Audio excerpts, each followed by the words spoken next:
Sir నమస్తే అండి.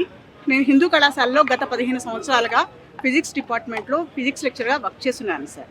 నా పేరు శివాలశెట్టి పావని సార్. 2011 ఆగస్టు 1న నేను అక్కడ జాయిన్ అయ్యాను సార్. నేను సర్వీస్ ఉందిలే కదా అన్నట్లు ఈ సంవత్సరం కూడా వెళ్ళాను సార్. 2026 జూన్ 1న 15 కాలేజ్కి వెళ్తే లిస్ట్లో నా పేరు లేదు సార్. లిస్ట్లో నా పేరు లేని విషయాన్ని మా ప్రిన్సిపల్ గారికి మా వైస్ ప్రిన్సిపల్ గారి దృష్టికి తీసుకెళ్ళాను సార్. వాళ్ళు ఏంటంటే మాకేం తెలియదమ్మా, సెక్రటరీ గారిని కలవండి అన్నారు. సరే సెక్రటరీ గారిని కలిశానండి. మా సెక్రటరీ గారు శ్రీ చెరువు రామకృష్ణమూర్తి గారు. రామకృష్ణమూర్తి గారు ఏమన్నారంటే, మాకు వర్క్ లేదమ్మా, మా టైం వేస్ట్ చేయొద్దు, మీరు వెళ్ళిపోండి అన్నారు. నాకేం చేయాలో అర్థం కాలేదు. 15 ఏళ్ల పాటు నా సర్వీస్ అందించి సడన్గా ఉద్యోగం లేదంటే ఏం చేయాలో అర్థం కాక నేను ఇంకా మన స్పందనని నేను అప్రోచ్ అయ్యాను సార్. స్పందనలో నేను ఒకటే అడిగాను, ఏ రూల్ పొజిషన్ ప్రకారం నన్ను తీసేశారు? వర్క్ లేదంటూనే కొత్త వాళ్ళని తీసుకున్నారు, కొత్త వాళ్ళు ఎందుకు తీసుకోవాలి?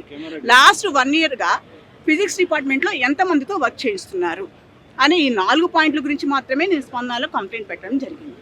ఆ విషయాన్ని ఆర్జేడీ గారికి మన కలెక్టర్ గారు పంపించారు. ఆర్జేడీ గారు ఆర్జేడీ గారు కాలేజ్కి వచ్చి విచారించకుండా నాకు ఒక లెటర్ చేతిలో పెట్టారు. ఏమని?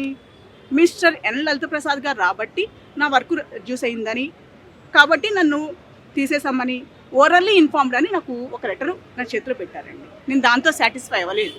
సాటిస్ఫై అవ్వక నేను ఆ లెటర్ని కౌంటర్ చేస్తూ కలెక్టర్ గారికి ఇంకో లెటర్ పెట్టాను. లలిత ప్రసాద్ గారు కాబట్టి నా వర్క్ ఎలా రిడ్యూస్ అయింది?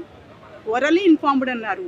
ఇది ప్రిన్సిపల్స్ ఆఫ్ న్యాచురల్ జస్టిస్కి వ్యతిరేకం, ఆంధ్రప్రదేశ్ విద్యా హక్కు చట్టం 92కి వ్యతిరేకం, సివిల్ అపీల్ నెంబర్ 8558 /2018కి వ్యతిరేకం అంటూ నేను కోట్ చేసి ఒక 10 పాయింట్లతో కలెక్టర్ గారికి గ్రీవెన్స్ మళ్ళీ పెట్టడం జరిగింది. కలెక్టర్ గారు విచారించమన్నారు. గౌరవ ఆర్జేడీ గారు రాలేదండి, విచారించలేదు, నన్ను విచారణలో కూర్చోబెట్టలేదు, నా దగ్గర అసలు ఎలాంటి ఇన్ఫర్మేషన్ తీసుకోకుండా గౌరవ ఆర్జేడీ గారు ఒక లెటర్ నా చేతిలో పెట్టారు. ఏమని? నేను పబ్లిక్ టైంని వేస్ట్ చేస్తున్నట్లు, పదే కలెక్టర్ గారి దగ్గర కాబట్టి కలెక్టర్ గారి సమయాన్ని వృధా చేస్తున్నట్లు ఆర్జేడీ గారు నాకు రిపోర్ట్ ఇచ్చారండి. కాబట్టి ఆ రిపోర్ట్ మీకు చూపిస్తాను. కాబట్టి నాకైతే అన్యాయం జరిగింది సార్. 15 ఏళ్ల పాటు నా సర్వీస్ చేయించుకొని ఎలాంటి ముందస్తు నోటీస్ ఇవ్వకుండా నన్ను తీసేశారు, కొత్త వాళ్ళని తీసుకున్నారు, నాతో పాటు నలుగురిని తీసేశారండి. వాళ్ళది ఇదే పరిస్థితి. పాపం వాళ్ళు ముందుకు రాలేదు, నేను ముందుకు వచ్చాను, అంతే తేడా. సార్ నాకు మేనేజ్మెంట్ నన్ను ఇంటర్వ్యూ చేశారు సార్. వాళ్ళు నాకు అపాయింట్మెంట్ ఆర్డర్ ఇచ్చారండి. గత 15 ఏళ్ళ నుంచి నా చేత PF కూడా కట్టించుకున్నారు. 2 times ఆర్జేడీ వాళ్ళు నాకు పర్మనెంట్ చేస్తామని వెరిఫికేషన్ కూడా చేయించారండి, కాలేజ్ వాళ్ళే.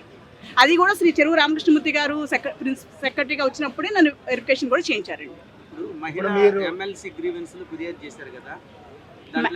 మేడం గారు మా సెక్రటరీ గారికి ఫోన్ చేశారండి. మాకు వర్క్ లేదని చెప్తున్నారు సార్ మా సెక్రటరీ గారు.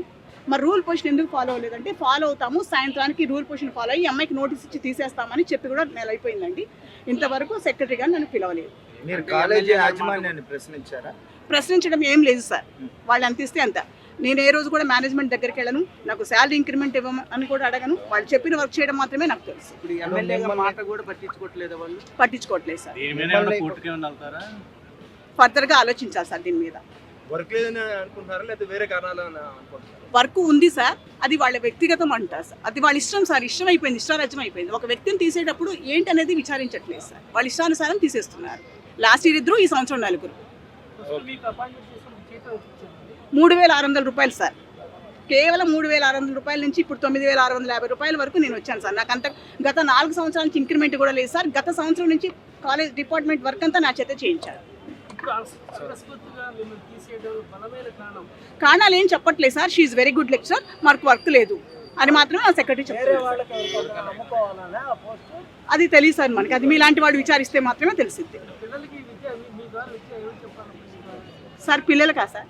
సార్ నేను ఇంకో హిందూ కాలేజ్లో ఎయిడెడ్లో పనిచేస్తున్న అన్ఎయిడెడ్ సార్. నేను ఎవ్రీ ఇయర్ అడ్మిషన్లో కూడా కూర్చుంటాను. వాళ్ళు నాకు ఎలాంటి ఇన్కమ్ ఇవ్వకపోయినా కూర్చుంటాను. ఎయిడెడ్ అడ్మిషన్లన్నీ నేను ఫిల్ చేస్తున్నాను సార్. ఫిజిక్స్లో 24 అడ్మిషన్లు ఫిల్ చేశాను కూడా. ఎందుకు ఫిల్ చేశాను? మమ్మల్ని ఎక్కడ తీసేస్తారో భయంతోనే ఫిల్ చేశాను. తీసుకున్నారు సార్. ఫిజిక్స్లో తీసుకున్నారు, కెమిస్ట్రీలో తీసుకున్నారు.